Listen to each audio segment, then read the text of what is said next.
Hello friends, welcome to Shri Tamil channel. இன்றைக்கி நம்ம சேனலில் பார்க்க போகிறது என்னென்னு பார்த்தீங்கன்னா, பாசிப்பருப்பில் செய்கிற ஒரு உருண்டை குழம்பு தான் இன்றைக்கி நம்ம பார்க்க போகிறோம். இந்த பாசிப்பருப்பு உருண்டை குழம்பு சாதம், இட்லி, தோசை, சப்பாத்தி அப்படின்னு எல்லாத்துக்குமே நல்லாயிருக்கும். முதல்ல ஒரு அரை கப் பாசிப்பருப்பை நல்லா கழுவிட்டு 1 மணி நேரம் தண்ணியில் ஊற வச்சு எடுத்துக்கோங்க. அடுத்து ஒரு மிக்ஸி ஜாரில் 3 காஞ்ச மிளகாய், ஒரு பச்சை மிளகாய் சேர்த்துக்கோங்க. கூடவே ஒரு சின்ன துண்டு இஞ்சி, 4 சின்ன பல் பூண்டும் சேர்த்துக்கோங்க.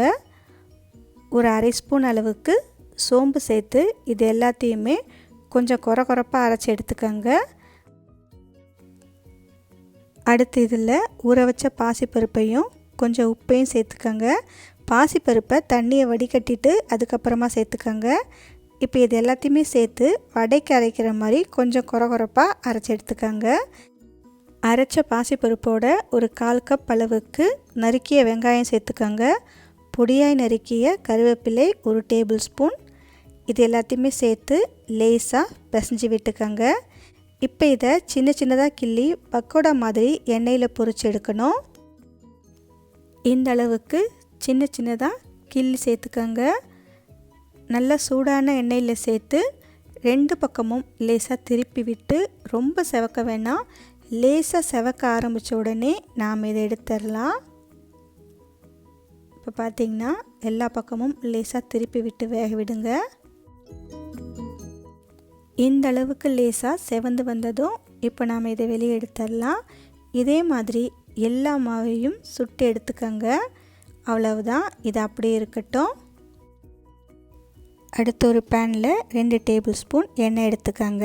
எண்ணெய் லேசாக காஞ்சதும் ஒரு 1/4 ஸ்பூன் அளவுக்கு வெந்தயம் சேர்த்துக்கோங்க. இது கூடவே இன்னும் ஒரு 1/4 ஸ்பூன் அளவுக்கு சீரகம் சேர்த்துக்கோங்க. வெந்தயம் சீரகம் லேசாக பொரிஞ்சு வந்ததும் ஒரு பெரிய வெங்காயத்தை மிக்சியில் சேர்த்து நல்லா இந்த மாதிரி ரொம்ப மைய அரைக்காமல் கொஞ்சம் கொரப்பாக அரைச்சி சேர்த்துக்கோங்க.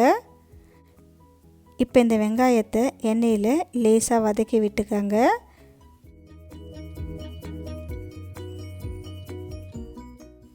இப்போ இதில் கொஞ்சமாக கருவேப்பிலை சேர்த்துக்கோங்க. கூடவே ஒரு 3 பச்சை மிளகாயை கீரி சேர்த்துக்கோங்க.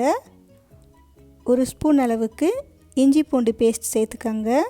இப்போ இது எல்லாத்தையுமே சேர்த்து வெங்காயத்தோட இஞ்சி பூண்டோட பச்சை வாசனை போகிற வரைக்கும் ஒரு 3லேருந்து 4 நிமிஷத்துக்கு வதக்கி விட்டுக்கோங்க.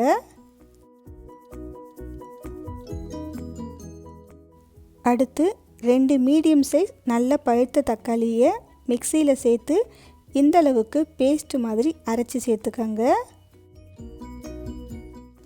இப்போ இந்த தக்காளியும் நல்லா வதங்கி வரணும். தக்காளி அரைச்சிட்டதுனால நமக்கு சீக்கிரமே வதங்கி வந்துடும். தக்காளி வதங்கும் போதே ஒரு 1/4 ஸ்பூன் அளவுக்கு மஞ்சள் தூள் சேர்த்துக்கோங்க.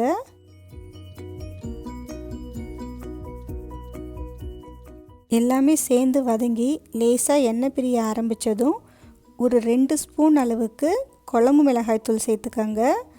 ஒரு 3/4 ஸ்பூன் அளவுக்கு காஷ்மீரி சில்லி பவுடர் கலருக்காக சேர்த்துக்கிறோம்.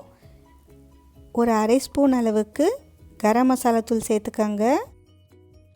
மசாலாத்தூள் கருகிடாமல் இருக்க கொஞ்சமாக தண்ணி சேர்த்து நல்லா கலந்து விட்டுக்கோங்க.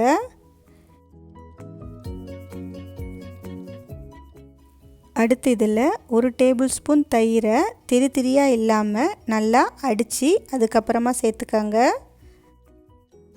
தயிர் சேர்த்து ஒரு முறை லேசாக கலந்து விட்டுக்கோங்க.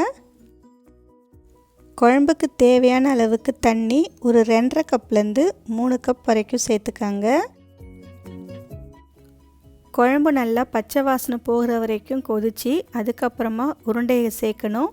அதனால் இந்த அளவுக்கு தண்ணியாக இருந்தால் நமக்கு சரியாக இருக்கும்.